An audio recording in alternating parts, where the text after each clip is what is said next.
சரி, மீன் வந்து மீன் மசாலா போட்டு நல்லா ஊற வச்சாச்சு. உப்பு போட்டு மீன் மசாலா லெமன் பழம் பாதி ஊற்றி ஊற வச்சாச்சுன்னா வறுத்துடலாம். பாருங்க மீன் நல்லா ஊறிடுச்சு.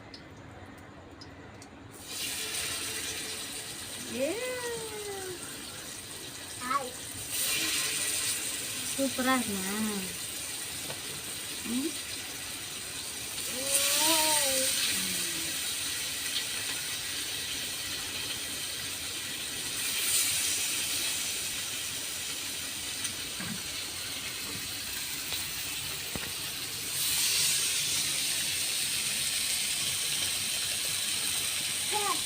மீன் நல்லா வெந்துச்சு. எடுத்துடலாமா?